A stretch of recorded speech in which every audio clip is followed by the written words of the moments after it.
Everyone in town said she was blessed, for her son, Ryan, was not only a respected doctor, but a man who took care of her with such devotion. "You're lucky, Mrs. Sullivan," people would say. "You have the perfect son. Look at the way he cares for you." And Margaret agreed. How could she not? Ryan, her only child, was everything she had ever hoped for. He was kind, successful, and the epitome of a dutiful son. She often sat in the cozy armchair by the window, knitting or reading, as he would stop by to check on her just to make sure she was eating, taking her medicine, or simply doing okay. His visits were regular, and she never questioned his dedication. She was proud of him, proud of how far he'd come, and more than anything, she trusted him completely. She never imagined that something so pure could hide such darkness.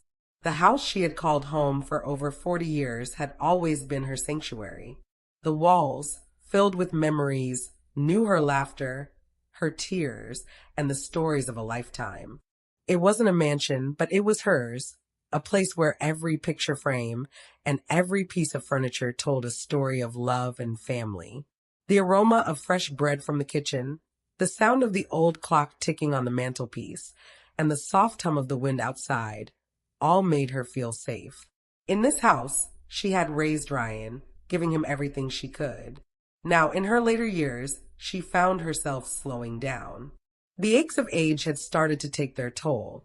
Her hands trembled slightly, and her memory sometimes failed her. But she didn't mind. Ryan was there, always by her side, ready to offer a helping hand.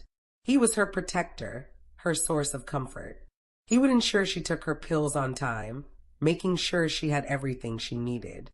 She would sit with him at the kitchen table, sipping tea, talking about the past, or listening to him recount his long days at the hospital. He would laugh and joke, the kind of son any mother would be proud of. He was more than just a caretaker. He was her companion in these quiet years, the man she had always wanted to raise. But the moments of peace were fleeting.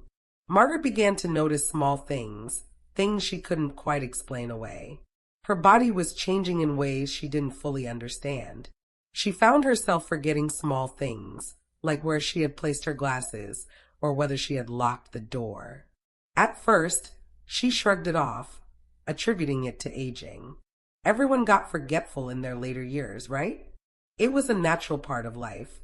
But as the days passed, her symptoms worsened, and she couldn't shake the feeling that something was off. Ryan reassured her as he always did. "It's just old age, Mom," he would say with a smile, brushing away her concerns. He told her it was nothing to worry about, just a few minor lapses in memory. Everyone had them, especially people her age. But behind his calm demeanor, Margaret couldn't help but feel a sense of unease creeping in. There was a heaviness in the air, a change she couldn't quite place. Margaret couldn't ignore the growing knot in her stomach. As the days turned to weeks, she became more aware of the strange metallic taste in her mouth and the occasional tremor in her hands. At first, she thought it was just her imagination, or perhaps a side effect of the medications Ryan had given her. But deep down, she began to suspect that it was something more. It wasn't just her health that bothered her. It was the way Ryan's concern had begun to feel suffocating. She couldn't recall the last time she had been able to make a decision on her own. Ryan insisted on managing everything, her food, her medications, even her interactions with friends.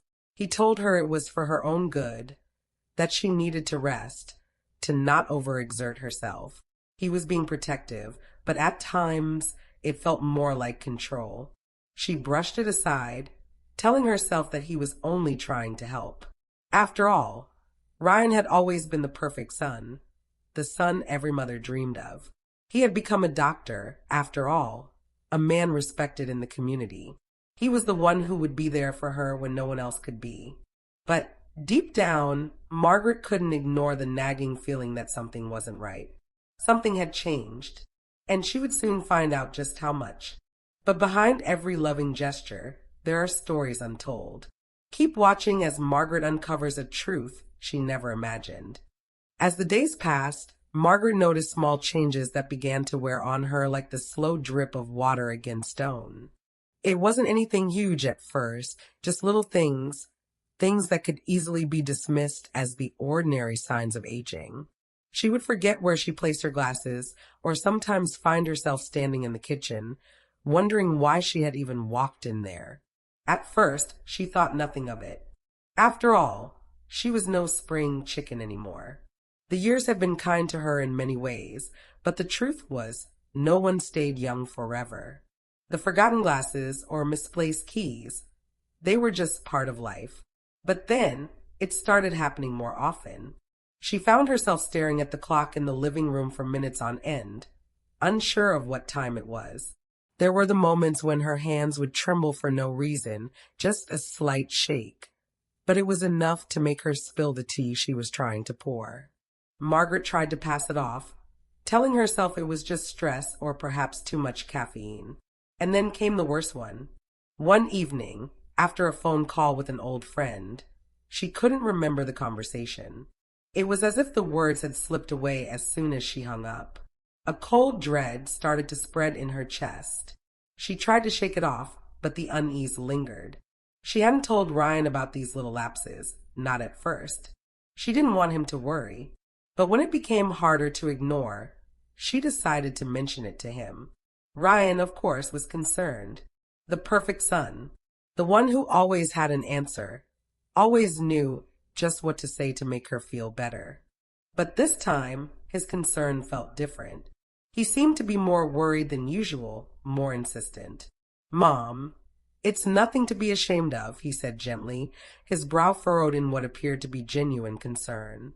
"Your mind is no longer what it used to be, and that's okay. We all get older. Let me handle things for you now." Margaret hesitated. She had never thought of herself as fragile or helpless, but Ryan seemed to think otherwise. He insisted on managing everything, her medications, her food, her schedule.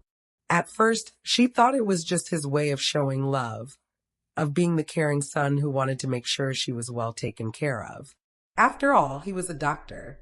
He knew better than anyone what was good for her. He would show up every day with a bag full of pre-portioned pills, neatly arranged in little plastic containers with bright, colorful labels. "This one's for your memory, Mom. This one's for the tremors. And this one will help you sleep." It was so thoughtful, so methodical, and yet a part of her felt uneasy. But how could she question him? He was Ryan, her son, the man who had spent years becoming a doctor, who knew all the answers. He would also prepare her meals, a simple stew here, a sandwich there, always brought in plastic containers, so she didn't have to worry about cooking. It felt good at first to have him take such good care of her, but slowly, something began to shift. She found herself feeling more and more isolated, not just physically, but emotionally. Ryan had made sure that only he and his nurse, Alice, were in and out of the house. He told her that it was for her safety, that she shouldn't be interacting with too many people in her condition. At first, it made sense, until Margaret began to notice how often Alice looked at her with a pitying expression, how every day felt a little more like she was being caged in. Margaret began to doubt herself. Maybe she was getting old, just like everyone had warned her. Maybe these things were natural. But then, as she sat by the window on those long, quiet afternoons, she couldn't help but wonder, was it really just age? Or was there something more? Ryan's visits became more frequent, and his concern more suffocating. He began questioning everything she did. "Mom, you're getting forgetful. You shouldn't be driving anymore. I'll take care of it." His voice, usually so warm and reassuring, now felt cold and distant. She tried to protest, to tell him that she was still capable of taking care of herself, but his calm insistence silenced her. It wasn't that she didn't trust him, it was the opposite. She trusted Ryan more than anything in the world. But these small actions, the subtle way he was taking over every aspect of her life, started to make her feel like a child again. Her independence, the very thing that had defined her for so long, was slipping away, piece by piece. And the worst part was, she couldn't shake the feeling that something wasn't right. There were moments, like when the metallic taste lingered on her tongue after she took her pills, or when the tremors in her hand seemed to worsen after eating certain foods, that she couldn't explain. Was it the medication? Was it just the natural course of aging? Or was it something more? The doubt grew, and with it, a gnawing fear that she couldn't yet put into words. But behind every loving gesture, there are stories untold. Keep watching as Margaret uncovers a truth she never imagined. Margaret had spent her entire life teaching chemistry, a subject she had loved since her youth. It was more than just a career to her. It was a passion, a way of looking at the world with precision and clarity. From the moment she stepped into her first classroom, she knew that the intricate beauty of molecules and the vast possibilities within chemical reactions were where her heart belonged. She had taught countless students over the years, carefully explaining the laws of nature, showing them how the world worked on a molecular level. It was her life's work to share that knowledge, to instill in others a love for science, to help them see the world as she had learned to see it. Her sharp mind and attention to detail had been her greatest tools. But now, as she sat in her armchair, the world around her seemed to be shifting, slowly, like a fog rolling in. And this time, she wasn't sure she could trust her own senses. For weeks, the tremors in her hands had gotten worse. At first, it was a subtle shake, almost imperceptible. But now, it was enough to spill a glass of water or smear ink when she tried to write. Her memory had become patchy. Names, dates, and even the simple tasks of daily life became harder to recall. Sometimes she would be halfway through a conversation and find herself unsure of the next word. The confusion, the constant mental fog, it was unsettling. But most disturbing of all was the metallic taste that lingered in her mouth, a taste that refused to go away no matter how many times she brushed her teeth or drank water. As a chemistry teacher, Margaret knew what it felt like to have control over her body, to trust her intellect. But now, as her body betrayed her, she couldn't shake the feeling that something more was at play. Something beyond age. She didn't want to admit it, but the possibility had been creeping into her thoughts. What if it wasn't just aging? What if it was something else? She spent hours in her quiet home, going through old boxes and drawers filled with memories from her teaching days. It wasn't until she stumbled across a dusty old notebook, one she had used during her lectures on toxicology, that the pieces of the puzzle began to fall into place. The notebook was filled with notes about heavy metals, their effects on the human body, and the various ways they could cause long-term damage. Margaret flipped through the yellowed pages, her eyes scanning the familiar formulas and diagrams. It was in the back of the book that she found a chapter she had written years ago on mercury poisoning. Her fingers trembled as she read the symptoms: tremors, forgetfulness, confusion, and a metallic taste in the mouth. It was as if the words were describing her current condition, as if the symptoms had been lifted from her own life. Her heart raced. Could it be? Could she be suffering from mercury poisoning?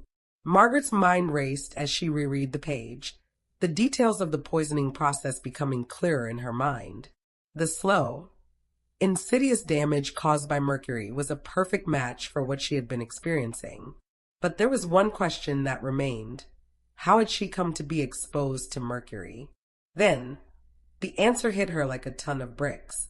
Ryan, her beloved son, who had been so meticulous about her care, had been the one to bring her the pills, the meals, the supplements. She had trusted him completely. But now, in light of this discovery, Margaret couldn't help but wonder, had Ryan known exactly what he was doing? She pushed the thought away. It was unthinkable. Ryan was her son, the one person in the world she could count on. But the symptoms, the ones she had been so willing to dismiss as old age, were now unmistakable. She had to find out the truth. Over the next few days, Margaret paid close attention to every pill Ryan gave her.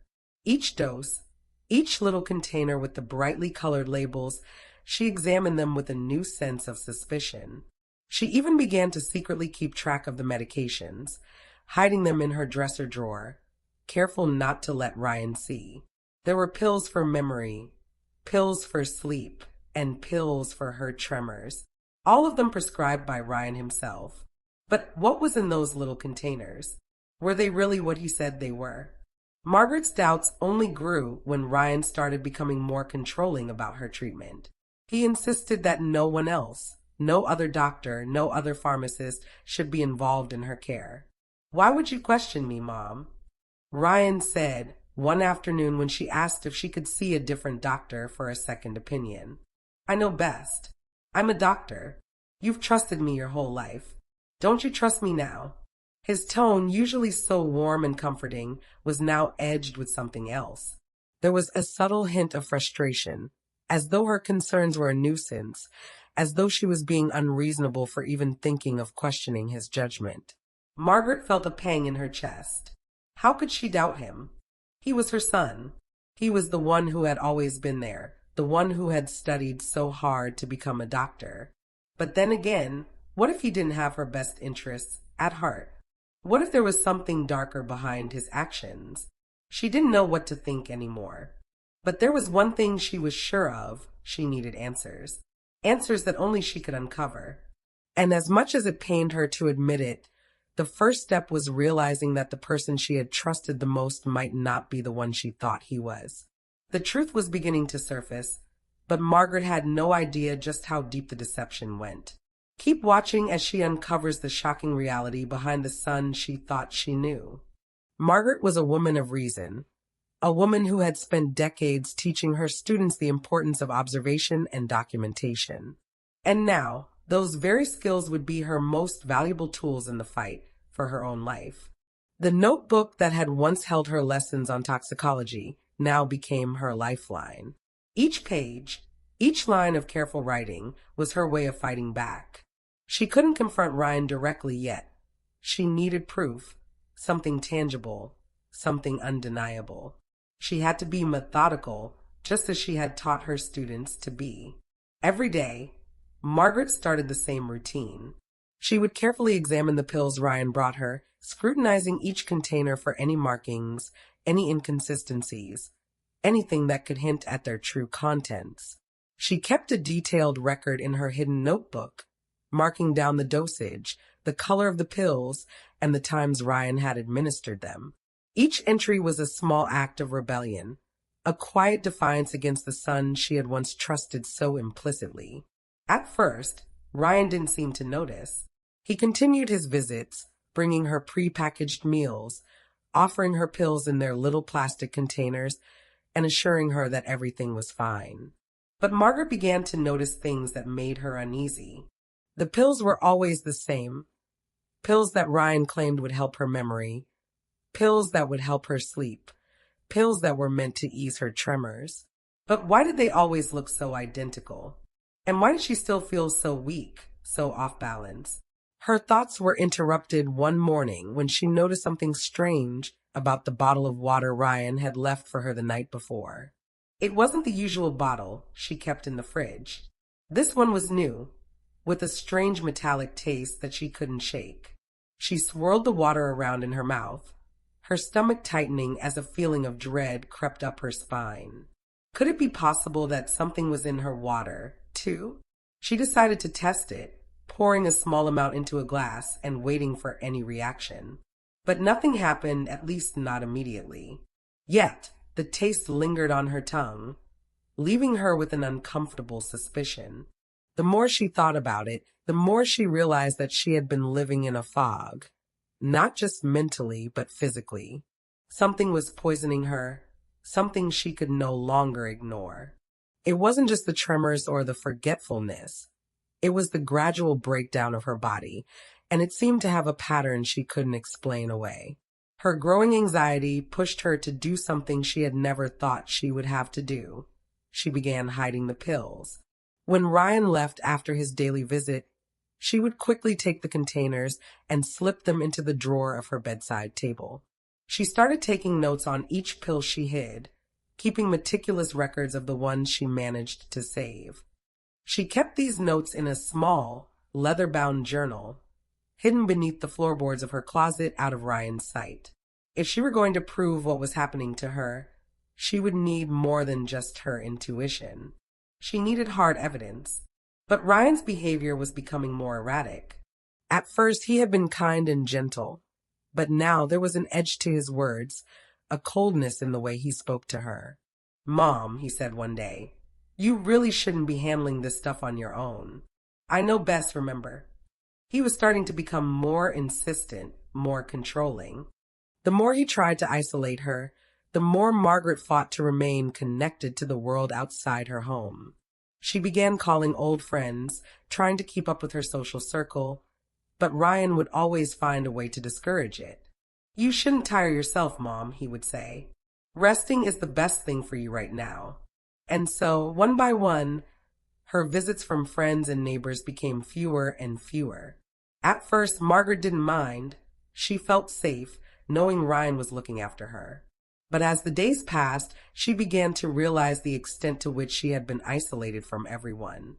Ryan was the only one left in her world, and his care seemed less like concern and more like confinement. It wasn't until one cold afternoon, when the house was quiet and Ryan had left for the clinic, that Margaret made the discovery that would change everything. She had gone into the attic, looking for an old photo album she had misplaced. It was there, in a dusty corner beneath some old boxes, that she found it, an old vial, its contents glowing faintly under the dim light. Margaret's heart skipped a beat as she picked it up. The vial was small, glass, and labeled with a faded sticker that read Mercury. Her blood ran cold. She knew immediately what it was. Mercury was a dangerous, toxic substance that had been used in science experiments for years. It was a metal, yes, but it was also a liquid at room temperature, and it had been the subject of many of her own chemistry lessons. She had taught her students about its dangers, how it could slowly poison the body over time, mimicking symptoms of age-related diseases like dementia, tremors, and memory loss. But what was it doing in her attic? And how had it come to be in her home? A cold realization hit her. This vial, this mercury, it wasn't just an old science project. It was a clue that Ryan had been using it to poison her slowly. Her hand shook as she placed the vial back into the box, trying to steady herself. She couldn't ignore the evidence anymore. Ryan had access to this substance, and if it had been in her house, it was because he had put it there. But why? What could he possibly gain from poisoning his own mother? The answer was becoming clearer with every passing second. Money. Her assets, her house, her savings. She was no longer a mother to him. She was an obstacle to be eliminated. Margaret knew she had to act quickly. She couldn't let him continue this any longer. She would collect more evidence. She would expose him. But how? And where could she turn for help when Ryan had isolated her from everyone who might believe her? The evidence was piling up, but the truth still felt too unbelievable to grasp. Keep watching as Margaret begins to piece together the shocking reality of what's happening to her. Margaret's heart raced as she sat in her favorite armchair, the leather-bound notebook pressed against her hands. It had been weeks since she had begun to suspect something darker was happening, weeks of quiet observation, and the evidence was now undeniable. She had seen the signs, collected the samples, and documented everything with meticulous detail. But she knew she couldn't continue living in fear, hoping the truth would reveal itself in time. No, she had to confront Ryan, her son, the man she had trusted above all others. Ryan had just returned from the clinic, his face flushed from the busy day of patients and paperwork. He greeted her with his usual warm smile, his eyes full of concern. "How are you feeling today, Mom?" he asked, placing a small, neat box of pills on the table beside her. Margaret took a deep breath. This was it. She could feel the weight of the moment pressing on her chest. "Ryan," she began, her voice steady but tinged with anxiety, "I need to ask you something."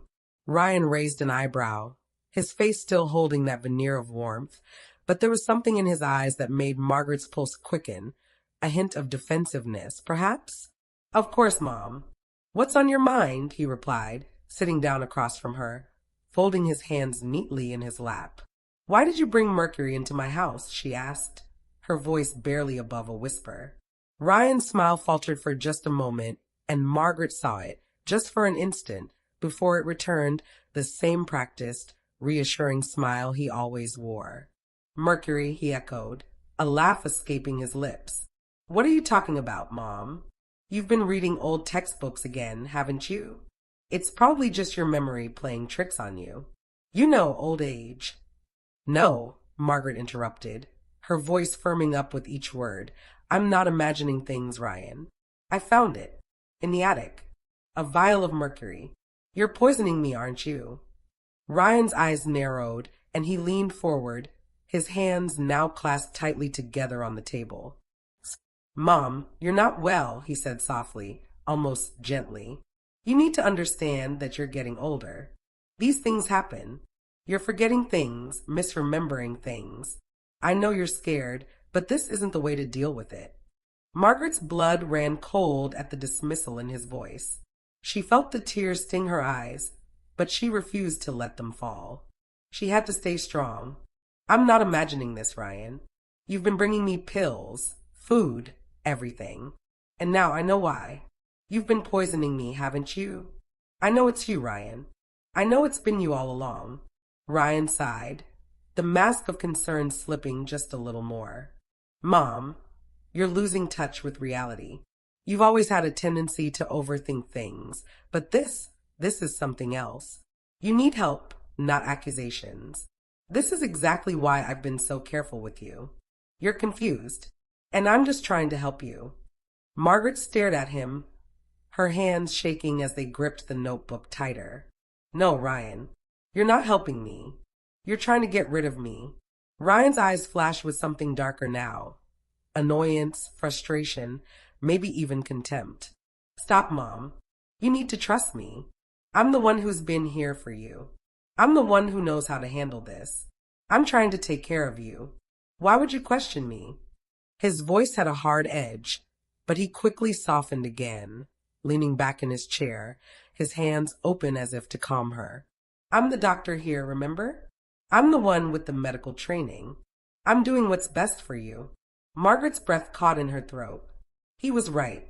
She had trusted him. And now he was turning her doubts, her fear, into something irrational, something she had no right to question. He was making her feel crazy.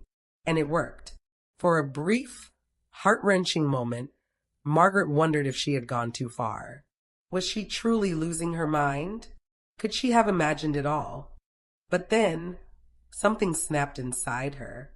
She had to stop second-guessing herself. She wasn't crazy. She had the evidence to prove it. And Ryan's words, his calm dismissal, his manipulative tone, this was all part of his plan. He was covering his tracks, turning the tables so that even her own mind became the enemy. I know exactly what you're doing, Ryan, she said quietly, the conviction in her voice growing stronger. And I know exactly why you're doing it. You think I'm weak, that I'll just go along with whatever you tell me. But I'm not stupid and I'm not helpless. I'll get to the bottom of this. I'll make sure everyone knows what you've done. Ryan's face twisted with frustration, his eyes narrowing, his lips pulling into a thin line. You think anyone will believe you, Mom? You think they'll believe the ramblings of a confused old woman? I've got all the medical professionals in my corner. You've been diagnosed with dementia and you've been treated for it. You don't even know what's happening to you. Margaret felt a pang of pain at his words, but she held firm. She could feel her pulse quicken as her suspicions crystallized into something far more dangerous. This wasn't just about her health anymore. Ryan wasn't trying to help her. He was setting her up for something much worse. His cool, clinical tone, his refusal to let anyone else help her, was all part of a much larger plan. Her son wasn't just trying to care for her. He was planning to profit from her death. His financial troubles had become clear to her now. He was drowning in debt, and his lavish lifestyle, the one he had always flaunted around town, didn't match the reality of a young doctor just starting his practice. The pieces were beginning to fall into place. Margaret wasn't just an aging mother in need of care. She was a financial asset, a barrier between Ryan and the money he so desperately needed. Her assets, her house, the life insurance she hadn't even known about. Ryan was going to make sure she was no longer around to stop him from claiming it all. Margaret's resolve hardened as the truth hit her. This wasn't just about her health. This was about control, greed, and manipulation. Ryan had spent years building his reputation, gaining her trust, using his medical knowledge to play the role of the concerned son. But now, Margaret saw him for what he truly was, a man willing to destroy the very person he had once loved for money. Margaret's world was starting to collapse, and the walls were closing in on her. She had no choice now but to fight back. Keep watching as Margaret uncovers the true depth of Ryan's betrayal and gathers the strength to take action. Margaret knew that time was running out. Every day that passed, she felt weaker, her health deteriorating more and more. It was as if her body was becoming a stranger to her. Her hands trembled uncontrollably now, and her memory had become a patchwork of fading moments. Ryan had insisted on more medication, more treatments, each one slowly erasing any hope she had of ever reclaiming her strength. But Margaret wasn't about to go down without a fight. She had spent her life teaching others about the importance of observation, of noticing the small details that others might overlook. And now, she was going to put that knowledge to work. Her scientific mind was her greatest asset, and she knew how to bide her time. If she was going to expose Ryan for what he truly was, she needed to act fast, and she needed to be careful. He had already isolated her from friends and neighbors, painting her as a senile old woman who couldn't be trusted to make her own decisions. But Margaret wasn't going to let him win. Not like this. So, she began to play the part. She feigned weakness. She exaggerated her tremors when Ryan was nearby. She made herself appear more forgetful, more confused. She wanted him to think that his plan was working, that she was succumbing to the very dementia he had convinced everyone she had. She played her role perfectly, every word, every gesture carefully calculated. But beneath that facade, Margaret was preparing for the final confrontation. She had to be smart. She had to be methodical. And she needed help. Margaret's first step was to reach out to Sarah, the cleaning lady who had worked in her home for years. Sarah was quiet, often overlooked by Ryan and Alice, but Margaret had always trusted her. It was the one relationship that Ryan hadn't been able to sever, and Margaret knew that Sarah was the perfect ally in this war of silence. One afternoon, as Ryan was out on his rounds at the clinic, Margaret sat down with Sarah in the kitchen, her heart pounding as she took a deep breath. "Sarah," Margaret said, lowering her voice, "I need your help." Sarah looked up, her brow furrowing in concern. "What's wrong, Mrs. Sullivan? You've been looking so unwell lately." Margaret nodded, forcing a weak smile. "I've been feeling off, Sarah. But there's something else, something I need you to help me with. I need you to be discreet. Can you do that?" Sarah hesitated for a moment, glancing nervously toward the door before leaning in closer. "Of course, Mrs. Sullivan. What is it?" Margaret could see the worry in Sarah's eyes, but there was also a deep sense of loyalty. She was the one person left in Margaret's life who wasn't being manipulated, and Margaret knew she could trust her. "Ryan," Margaret began, her voice trembling with both fear and resolve, "he's been poisoning me. He's been giving me medicine, food, and I don't think any of it is what he says it is. I think he's trying to kill me. I need you to help me gather evidence." Sarah's face went pale, and her eyes widened in shock. What? What do you mean, Mrs. Sullivan? Poison? Your own son? I know this is hard to believe, Sarah, but I've been collecting evidence, keeping track of everything he's given me. I can't do this alone. I need your help. I need you to keep an eye on him, to help me collect more proof. Can you do that for me?" Sarah nodded slowly, her hands shaking slightly. I'll help, Mrs. Sullivan. I'll do whatever I can. But you have to be careful. If Ryan finds out, things could get dangerous. Margaret's heart swelled with gratitude. Sarah wasn't just a cleaning lady. She was now an ally, someone who was willing to risk everything to help her. In the following days, Margaret and Sarah worked together in secret. Sarah began to slip in and out of the house unnoticed, observing Ryan's behavior when he brought in food and medicine. She discreetly documented everything, collecting small samples of the pills and liquids that Ryan had been administering to Margaret. Each vial, each bottle was carefully hidden away. Sarah's role was vital. She was Margaret's eyes and ears, gathering the pieces of the puzzle that Margaret could no longer put together alone. But even with Sarah's help, Margaret knew that she needed more. She needed someone with expertise, someone who could confirm her suspicions and offer real assistance. That's when she turned to Matthew. Matthew had been one of her brightest students years ago, a young man with a sharp mind and a quiet, determined spirit. After he graduated, he had gone on to become a pharmacist, and Margaret had kept in touch with him over the years. She had always been proud of him, watching him rise to success. If anyone could help her, it was Matthew.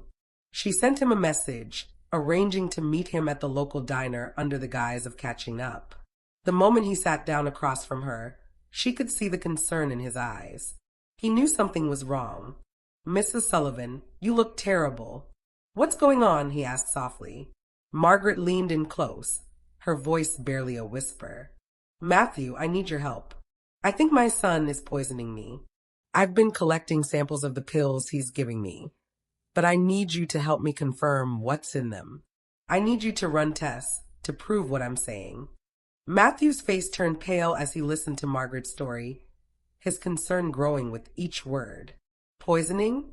But why would he do that?" Margaret's voice trembled as she answered, "I don't know, Matthew. But I think he has a financial stake in my death. He's been isolating me, controlling everything I do. My health, my finances, my house. I think he's planning to kill me to inherit everything." Matthew's hand shook as he reached for his coffee, his mind clearly racing. "I'll help, Mrs. Sullivan. But you have to be careful. If Ryan suspects anything, he might do worse than just poison you. You're not alone in this. I'll get you the proof you need. But we have to be discreet." Margaret's world, once quiet and simple, was now filled with secrets, whispers, and fear. But she was no longer alone. With Sarah and Matthew by her side and a growing network of allies who believed her, Margaret knew she could take down Ryan. She wasn't just fighting for her life. She was fighting for the truth. Her next step was clear. She needed to gather more evidence, more proof that Ryan was using his medical knowledge to cover his tracks. And soon, Detective Scott, a former student-turned-investigator, would become the final piece of her puzzle. Margaret's fight for survival was just beginning. With a growing network of allies, she was ready to expose the truth. Keep watching as she prepares for the final confrontation with her son, her most dangerous enemy. Ryan's grip on Margaret's life was tightening. The gentle facade of concern he had worn for so long was slipping, revealing the cruel, calculating man beneath. His visits to her home were more frequent now, each one carrying with it an increasing sense of urgency. Margaret could feel it in the way he spoke to her, in the way his once sweet gestures now felt suffocating. His patience had worn thin, and his plan was about to move into its final phase. Margaret had known, deep down, that it would come to this. She had always suspected that, beneath his concern for her, there was something more sinister at play. But now, with every passing day, Ryan was becoming more overt in his attempts to control her, to strip her of her independence and her dignity. "Mom," he said one afternoon, sitting across from her with a stern look on his face, "I've been thinking. I've had a word with a lawyer, and we need to start discussing what happens next. You've been struggling for a while now, and I think it's time we consider the possibility of a legal guardianship." Margaret's heart dropped. The words were casual, but the meaning was clear. He was preparing to take away her autonomy, to declare her legally incompetent so he could control everything. Her assets, her life, her future. "What are you talking about, Ryan?" Margaret asked, her voice wavering but steady. "I'm still capable of making my own decisions." Ryan's face softened, but the condescension in his eyes was unmistakable. "Mom, I know you think you're okay, but the doctors and the tests say otherwise. It's not just the tremors or the forgetfulness. We need to make sure everything is in place before things get worse. I'm doing this because I care about you. This is for your own good. Margaret felt a chill run through her. He was using the same line, the same caring tone that had made her trust him for years. But this time she wasn't fooled. He was doing it for his own good, not hers. He wasn't worried about her health. He was worried about getting his hands on what she had left. She had been feeling weak, but now she realized that weakness wasn't just from aging. It was a direct result of the poison he had been giving her. It wasn't just the physical symptoms, it was the emotional manipulation. Ryan was trying to break her to make her feel small and incapable so that he could take control of everything. But Margaret wouldn't let him. She couldn't. Despite the toll his manipulation had taken on her body, Margaret's mind was still sharp. The evidence she had gathered, carefully documented, hidden in her notebook and saved in secret places, was her lifeline. She had proof now. She had samples, notes, and witnesses. Sarah, Matthew, and Detective Scott were all part of the network that would help expose the truth. She wasn't helpless, and she wasn't going to let Ryan get away with this. Her health may have deteriorated, but her inner strength remained unbroken. Every day, she fought to stay strong, knowing that the final confrontation was coming. And when it did, she would be ready. It was one evening, as the sun began to set and the house grew quiet, that Margaret overheard something she would never forget. Ryan had left the house to take a call outside. His fiancée, Ashley, sitting at the kitchen table, idly flipping through a magazine. Margaret, feigning sleep on the couch, barely managed to stifle the sharp intake of breath as she overheard their conversation, their voices carrying softly through the open door. "Are we really going to wait much longer?" Ashley asked, her voice laced with impatience. "I don't know," Ryan replied, his tone heavy with frustration. "I thought by now we'd have it sorted out. She's just not going. The doctors say her condition is stable, but I know she's getting worse. The medication I've been giving her should have worked by now. Maybe we just need to up the dose a bit more." Margaret's breath caught in her throat. She couldn't believe what she was hearing. They were talking about her. She wasn't a patient, a mother, or even a human being to them anymore. She was a problem that needed to be solved. The coldness in Ryan's voice sent a wave of nausea through her. "What about the guardianship?" Ashley asked. "Isn't it time we just move forward with that?" Ryan sighed, clearly irritated. "I've already got the paperwork ready. I just need to get her to sign it. She's not in any shape to fight it, and I can't risk her telling anyone about what's been going on. We need to wrap this up soon. If I can get everything under control, we'll have the money we need. Then we can finally start our life together without all these problems weighing us down." Margaret's blood ran cold as she lay there, her mind reeling. She had suspected that Ryan was after her money, but to hear him speak so openly about it, to hear him talk about her like a burden to be rid of, made her stomach churn. It wasn't just about her health anymore. It was about greed. It was about money, control, and his own selfish ambition. And now it was clear that he was willing to do anything to get what he wanted. He had already been poisoning her, trying to wear her down, so that she would eventually sign away her life. But this was beyond what she could have ever imagined. They were talking about speeding up her death, about forcing her into a corner where she would be too weak to resist, too confused to fight back. Margaret's heart pounded as the weight of the situation hit her with full force. This was it, the moment of truth. She had to act. She couldn't wait any longer. She had to confront Ryan, but not just with words. She had to expose him. She had to gather the final pieces of the puzzle, the final proof that would bring him down. Margaret knew that her time was running out. Ryan was getting more desperate, more determined. But she also knew that she had something he didn't prove. She had been preparing for this moment, and now it was time to make her move. Her network of allies, Sarah, Matthew, and Detective Scott, was ready. They had gathered the evidence. and now it was time to put it all together and bring the truth to light. Margaret's health may have been deteriorating, but her mind was sharper than ever, and her will to survive was stronger than anything Ryan could throw at her. Margaret had overheard enough to know the truth, but now the stakes were higher than ever.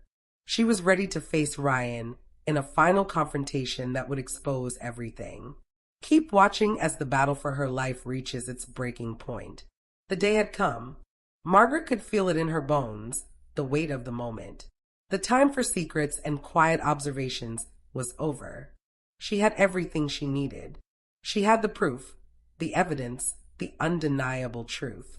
Ryan's reign of manipulation, his calculated poisonings, and his deceitful promises of care were about to end. She had spent weeks preparing for this moment. Her hidden notebooks, filled with precise documentation of Ryan's actions, were tucked safely under the floorboards in the closet. The samples of the pills and liquids Ryan had given her were stored in discreet vials, each one labeled with dates and details, carefully preserved for this very confrontation. Her allies, Sarah, Matthew, and Detective Scott, had worked tirelessly alongside her to gather the evidence needed to bring Ryan down. They were all in position, ready to strike. Ryan had no idea that his time was running out. He had been so confident, so sure of himself, that he hadn't suspected for a moment that his mother was on to him. But Margaret was no longer the frail, confused woman he had tried to mold her into. She had seen through his lies, through his false concern. And now, she was ready to show him exactly what she had uncovered. It was late in the afternoon when Ryan arrived, as usual, to check on her. Margaret sat in her armchair, her hands folded in her lap, her face calm but resolute. She had been preparing herself mentally for this moment for weeks, and now that it was here, her resolve was unshakable. Her heart raced, but she held herself steady, knowing that this was the end of the line. There would be no more games, no more pretending. Ryan entered the room, his usual warm smile on his face. "How are you feeling today, Mom?" he asked, his voice dripping with false concern. Margaret didn't answer immediately. She simply stared at him, her gaze unwavering. Ryan hesitated for a moment, sensing that something was different, but he quickly masked his unease with another smile.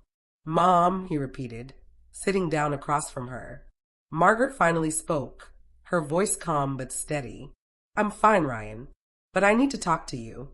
It's time for you to hear the truth." Ryan's smile faltered, his eyes narrowing slightly. "What do you mean, Mom?" She took a deep breath and stood up from her chair. Slowly, deliberately, she walked over to the drawer by her bedside table and pulled out the small leather-bound notebook she had hidden there. She opened it to the first page, where she had documented every pill, every dose, and every strange reaction she had experienced. The entries were detailed, precise, and undeniable. She had been meticulous in her notes, just as she had always taught her students to be. Margaret placed the notebook in front of Ryan, pushing it across the table toward him. "I've been keeping track of everything, Ryan. All the medications you've been giving me, the food you've prepared for me, the strange symptoms I've been experiencing. I've collected everything. Every pill, every drop of poison you've given me." Ryan's face paled slightly, but he quickly recovered, his voice growing defensive. "Mom, I don't know what you think you're doing, but you're wrong. You're not well. You're imagining things. This is all just in your head. You've been diagnosed with dementia, remember? These notes, these pills, they don't mean anything. You're confused." But Margaret was unwavering. She opened the drawer to reveal a small collection of vials, each one containing samples of the liquids Ryan had given her over the past months. There was the water, the soup, the special vitamins. All of it had been tested, documented, and cataloged. She had even kept some of the pills that Ryan had prescribed for her, each one carefully labeled with the date and dosage. "I'm not confused, Ryan," she said, her voice stronger now. "I've had these tested. I've been collecting evidence for weeks. And now, I know exactly what you've been doing." Ryan's eyes widened in shock, but he quickly tried to recover, his calm facade slipping for just a moment. This is ridiculous, Mom. You're making things up. You're just not thinking straight. This is all. No, Ryan, Margaret interrupted, her voice sharp. You've been poisoning me. You've been using your medical knowledge to control me, to isolate me, to make me weak enough that I wouldn't fight back. You've been giving me mercury, and you've been slowly killing me for months. You wanted to make me believe I was losing my mind so that you could take everything. My house, my savings, my life. Ryan's face twisted with anger, his fists clenching as he stood up abruptly. You're insane, Mom. You've gone too far. No one will believe you. No one will listen to you. You're just a confused old woman. I'm doing what's best for you, and this is how you repay me. Margaret didn't flinch. You're wrong, Ryan. I've got the proof. I've kept everything. Every sample, every record. I've got it all right here. And when the authorities see this, they'll know the truth.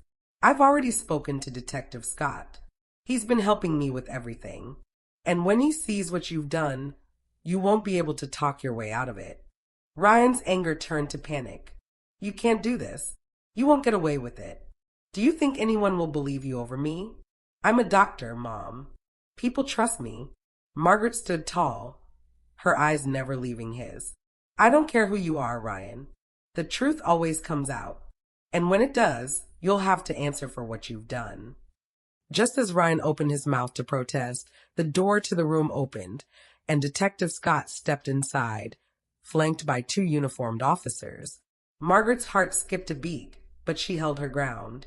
This was it, the moment she had been waiting for. Ryan's face drained of color as he turned to face the officers. What is this? What's going on here? He stammered, his voice now shaky. Ryan Sullivan, Detective Scott said, his voice firm and authoritative. You're under arrest for the attempted murder of Margaret Sullivan, your mother. You have the right to remain silent. Anything you say can and will be used against you in a court of law. Ryan's eyes darted between Margaret and the officers, his mouth moving but no words coming out. It was over. His carefully constructed world of lies, manipulation, and greed had crumbled in an instant. As the officers moved in to cuff him, Ryan finally spoke, his voice filled with rage. You think you've won, Mom? You think this is the end? I'll make sure you pay for this.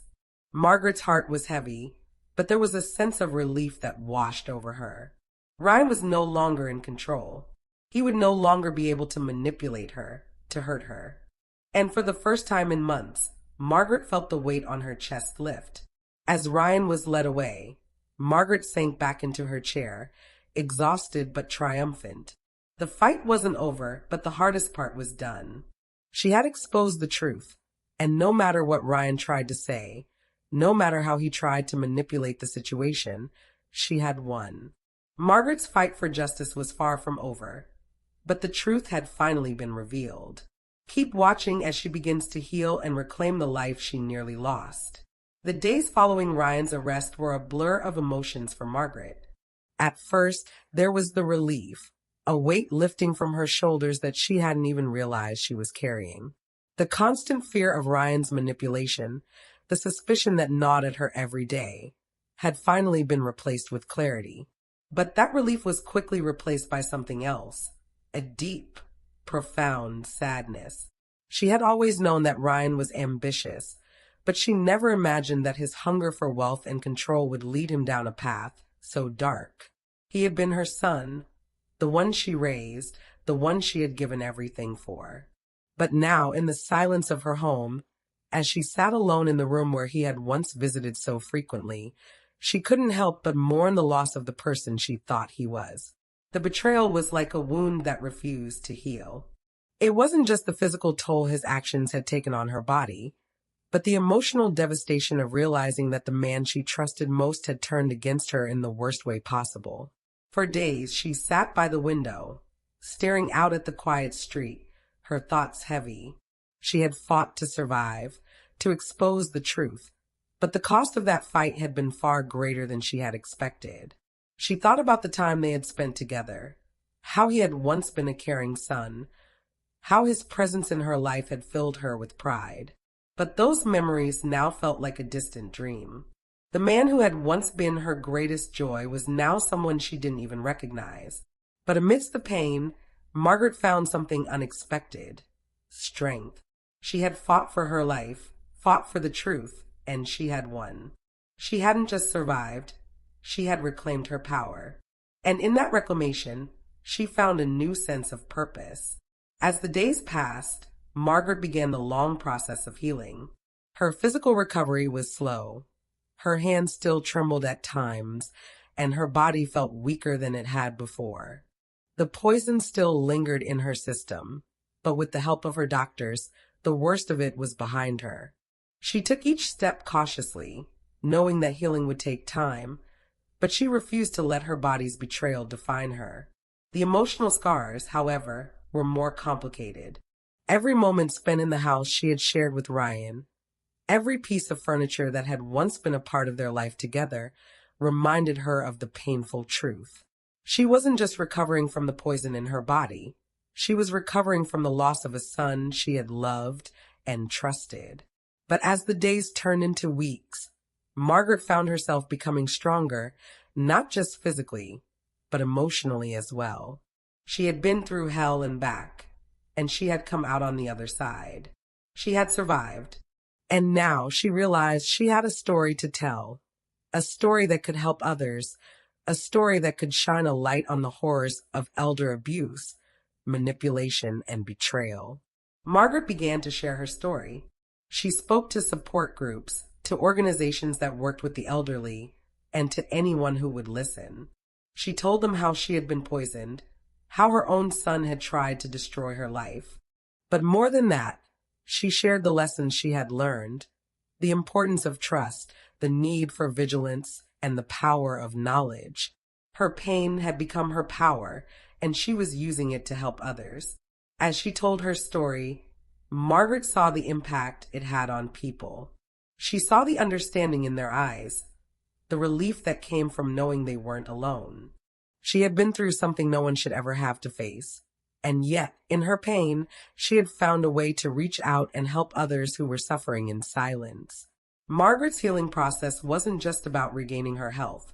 It was about reclaiming her life. She began to take control of her future once again. She started volunteering at local organizations that supported the elderly, sharing her experiences and helping others recognize the signs of manipulation and abuse. She didn't want anyone to suffer the way she had. She wanted to make sure that no one else would have to go through the same betrayal, the same isolation that she had. Her house, once a place filled with fear and sorrow, slowly began to feel like home again. She redecorated, moving the furniture around, replacing old memories with new ones. It wasn't easy, and the memories of Ryan still lingered, but each day she took another step toward healing. And through it all, Margaret found a new sense of purpose, a purpose she hadn't known she had been missing. She was no longer just a victim of betrayal. She was a survivor, and her story would be the thing that gave others the courage to survive, too. Margaret's fight for survival was just the beginning. With her strength and newfound purpose, she began to heal and help others. Keep watching as she continues to share her story and make a difference in the lives of those who need it most. As the months passed, Margaret's world began to take on a new shape. Her body had healed, and while the scars of betrayal still lingered, the strength that she had found within herself was undeniable. The pain of the past year, the physical suffering, the emotional toll, the grief of losing a son to greed, had forged something in her. She wasn't just a survivor anymore. She had become a warrior, determined to make her pain meaningful by helping others who were walking down the same dark road. Margaret began speaking publicly about her experience, about the slow poisoning, the manipulation, and the emotional abuse she had endured at the hands of the one person she had trusted above all others. She shared her story with local organizations, support groups, and in community centers where elderly people gathered. Each time she spoke, she felt more empowered, and each time someone in the audience came to her afterward, thanking her for sharing her truth, she knew she was making a difference.